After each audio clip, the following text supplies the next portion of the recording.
निजी अस्पतालों में कोविड उपचार की दर तय कर दी है। बुधवार को मुख्यमंत्री हेमंत सोरेन ने ट्वीट कर मामले की जानकारी दी। मुख्यमंत्री ने ट्वीट कर बताया कि तय दर से अधिक वसूलने वाले अस्पतालों के खिलाफ कानूनी कार्रवाई की जाएगी। हर जिले के लिए सरकार ने अलग अलग दर तय की है और अगर कोई अधिक पैसा ले तो 104 पर फोन कर शिकायत कर सकते हैं।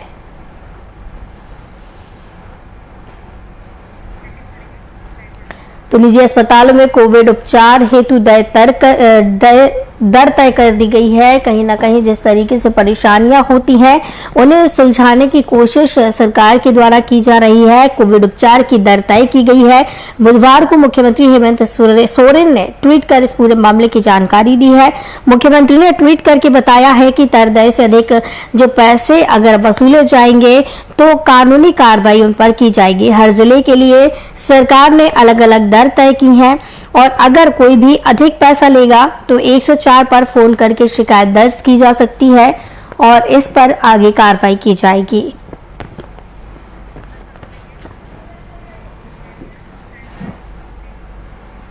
इस खबर की तमाम जानकारी के लिए हमारे साथ बिहार झारखंड संपादक कुंदन कृतज्ञ जी जुड़े हुए हैं।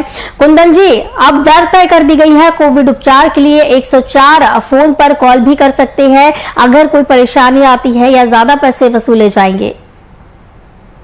अर्थात देखिए, जिस तरीके से 5 प्रमंडलों के विधायकों सांसदों के साथ मुख्यमंत्री ने समीक्षा बैठक की थी, उनसे राय मांगे थे और तमाम तरह की समस्याओं से अवगत होने की कोशिश की थी।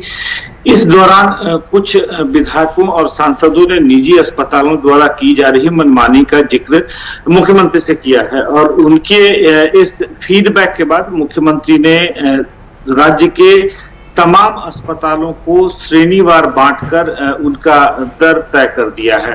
पूरे झारखंड के में A, B, C 3 कैटेगरी में अस्पतालों को बांटा गया है, शहरों को बांटा गया है और यहाँ पर अस्पतालों की विभिन्न श्रेणियों में NABH एक्रेडिटेड अस्पतालों के लिए अलग दर तय की गई है, नॉन NABH एक्रेडिटेड अस्पतालों के लिए अलग दर तय की गई है।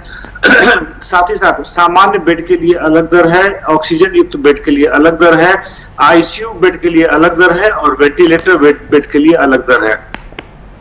ये कह सकते हैं पूरे झारखंड में श्रेणीवार अस्पतालों को बांटते हुए वहां पर बेडों को भी दर से युक्त कर दिया गया है और पूरे झारखंड की जनता को यह सूचित किया गया है, इस बारे में अपील की गई है कि अगर निजी अस्पतालों के द्वारा मनमानी फीस वसूले जाने की बात आती है, उस तरीके की समस्याओं का सामना करना पड़ता है, तो आप 104 पर फोन करके अपनी शिकायत दर्ज करा सकते हैं। राज्य सरकार, जिला प्रशासन इस संबंध में उचित कार्रवाई करेगी। देखिए आस्था, अस्पतालों के मनमानी की शिकायतें लगातार मिलती आ रही थी, वो चाहे दवाइयों की कालाबाजारी की बात हो, सुविधाओं का अभाव हो, अधिक फीस वसूले जाने की बात हो, इन तमाम बिंदुओं पर जब शिकायतें मिल रही थी उस पर जाकर मुख्यमंत्री ने यह कदम उठाया है, ट्वीट करके दर की जानकारी दी है और 104 के बारे में आम जनता को बताया भी है। तो कह सकते हैं कि यह एक अच्छी शुरुआत है, पहल अच्छी की गई है मुख्यमंत्री के द्वारा और इसका फायदा भी राज्य की आम जनता को जरूर मिलेगा। जी, जिस तरीके से बताया जा रहा है कि हर जिले के लिए सरकार ने अलग अलग दर तय की है, कैटेगरी बनाई गई है, तो किस हिसाब से ये कैटेगरी में बांटा गया है? देखिए, राज्य के 24 जिलों को 3 श्रेणियों में बांटा गया है, A, B, C। एक कैटेगरी में रांची, जमशेदपुर, धनबाद को रखा गया है। B कैटेगरी में मध्यम श्रेणी के जिलों को रखा गया है, जिसमें रामगढ़ की बात कर लें, बोकारो की बात कर लें, कोडरमा की बात कर लें, तमाम जिलों को रखा गया है। और C श्रेणी में खूंटी, गुमला, पाकुड़, जामताड़ा ऐसे जिलों को रखा गया है। इन 3 श्रेणियों में शहरों को बांटने के बाद अस्पतालों की 2 कैटेगरी निर्धारित की गई है। एक अंतर्राष्ट्रीय मानक है NABH। NABH के सर्टिफिकेट से सत्यापित अस्पतालों के लिए अलग दर है और नॉन NABH अस्पतालों के लिए अलग दर तय की गई है। अब इन अस्पतालों में भी बेडों को 4 श्रेणियों में बांटा गया है। एक सामान्य बेड है, दूसरे ऑक्सीजन युक्त बेड हैं, तीसरे ICU बेड हैं और चौथे वेंटिलेटर बेड हैं। मसलन मैं आपको बता दूं, सामान्य बेडों की कीमत राजधानी रांची में NABH अस्पतालों में 8,000 रुपए रखी गई है ऑक्सीजन युक्त बेडों की कीमत 10,000 रुपए प्रतिदिन रखी गई है। आईसीयू बेड की कीमत 12,000 रुपए प्रतिदिन है और वेंटिलेटर बेड की कीमत 14,000 रुपए प्रतिदिन रखी गई है। तो इस तरीके से श्रेणीवार तमाम अस्पतालों को बांट दिया गया है, शहरों को बांट दिया गया है। अब जौन से अस्पताल जिस शहर की कैटेगरी में आते हैं उस हिसाब से ही वह मरीजों के साथ फीस वसूल सकते हैं, इसी की उन्हें अनुमति होगी। और इससे ज्यादा फीस वसूलने की शिकायत पर अस्पतालों के खिलाफ कार्रवाई का भी आदेश जिला प्रशासन को दे दिया गया है। जी आस्था जी बिल्कुल, जिस तरीके से अस्पतालों के द्वारा ज्यादा पैसे वसूले जा रहे थे, इसमें जनता के बीच में और अस्पताल प्रबंधन के बीच में भी असमंजस की स्थिति देखने को मिलती थी, क्योंकि जिस तरीके से पैसे वसूले जाते थे कहीं ना कहीं जनता के पास भी उतना बजट नहीं बन पाता था या आर्थिक परेशानी होती थी, ज्यादा पैसे जनता से लिए जाते थे अस्पतालों में। तो जिस तरीके की परेशानी जनता को देखने मिलती थी वो अब देखने को नहीं मिलेगी। देखें, शिकायतें आ रही थी कि 18 घंटे के लिए, महज एक दिन के लिए किसी मरीज को अगर भर्ती कराया जाता है उनसे 2-2 लाख 2.5 लाख की फीस वसूली जा रही थी। कई मरीजों के संदर्भ में ऐसी बातें भी सामने निकल कर आई हैं कि कोरोना संक्रमण से मरीजों को अस्पताल में भर्ती कराया गया है और उनकी मृत्यु हो जाती है चंद घंटों के अंदर। उन मरीजों से भी 1.5 लाख रुपए का बिल पेश कर दिया जाता है और उससे फीस वसूलने की बात की जाती है। ऐसे में इन शिकायतों के आधार पर आप कह सकते हैं कि जब विधायक और सांसदों के साथ समीक्षा बैठक हो रही थी मुख्यमंत्री की वीडियो कॉन्फ्रेंसिंग के जरिए, उस दौरान यह शिकायतें झारखंड के विभिन्न हिस्सों से भी आनी शुरू हो गई।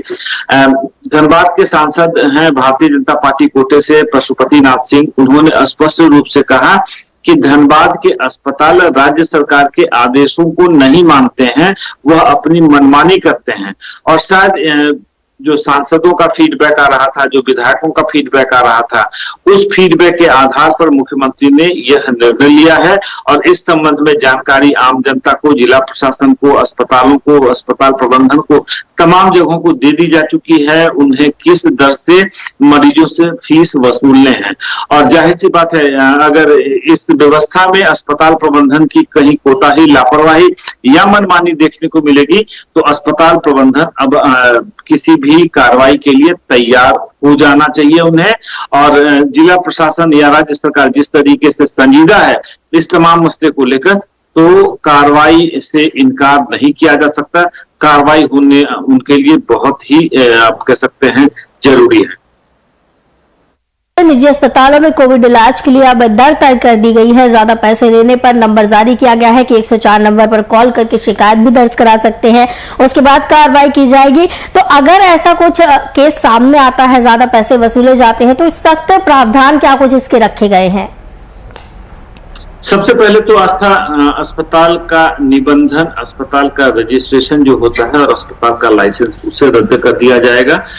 अस्पताल संचालकों के ऊपर, जिम्मेदार डॉक्टरों के ऊपर कार्रवाई की जाएगी और इसके अंदर अब महामारी एक्ट लगाया जाएगा, जो पैंडेमिक एक्ट लगाया जाता है। आपको बता दें कि जिस पैंडेमिक एक्ट के तहत पप्पू यादव को पटना के मंदिरी मार्ग निवास से गिरफ्तार करके दक्षिणी मंदिरी थाने ले जाया गया था, वह महामारी एक्ट के तहत ही उनकी गिरफ्तारी हुई थी। तो वैसा ही पैंडेमिक एक्ट यहाँ लगाया जा सकता है और पैंडेमिक एक्ट लगाने के बाद उन पर कार्रवाई की जाएगी और फिर अदालत तय करेगी उन्हें कितनी सजा दी जानी है। तो आप मान सकती हैं कि कार्रवाई से आप नहीं बच सकते। अगर आपके अस्पताल के बारे में शिकायतें चली जाती हैं, आप मनमानी फीस वसूल रहे हैं, शिकायतें चली जाती हैं, जांच होगी और जांच होगी, अगर आप दोषी पाए गए तो आपका अस्पताल, आपके प्रबंधन, आपके डॉक्टर, ये तमाम लोग कार्रवाई से फिर बच नहीं सकते हैं। और कार्रवाई फिर सजा का प्रावधान क्या होगा, कितनी सजा होगी, या फिर अदालत ही तय करेगी। आस्था जी बिल्कुल, एक काफी अच्छी पहल ये की गई है। जिस तरीके से लोग परेशान होते थे अब वो नहीं होना पड़ेगा। 104 नंबर पर कॉल करके शिकायत दर्ज करा सकते हैं, कार्रवाई इस पर की जाएगी। बहुत बहुत धन्यवाद बिहार झारखंड संपादक कुंदन कृतज्ञ जी हमारे साथ जुड़े हुए थे इस खबर की तमाम जानकारी के लिए।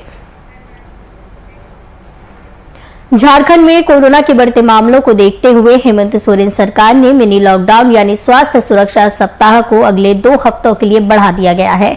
अब यह 27 मई सुबह 6 बजे तक प्रभावी रहेगा। इसके साथ ही 16 मई की सुबह 6 बजे से पूर्व से जारी प्रतिबंधों के अतिरिक्त 4 नए प्रतिबंध भी प्रभावी रहेंगे। इसके तहत अब अधिकतम 11 लोगों की मौजूदगी में शादी केवल अपने घरों में या कोर्ट में संपन्न होगी। साथ ही राज्य के बाहर से आने वाले सभी व्यक्तियों को 7 दिनों का होम क्वारंटाइन या संस्थागत क्वारंटाइन में रहना अनिवार्य होगा।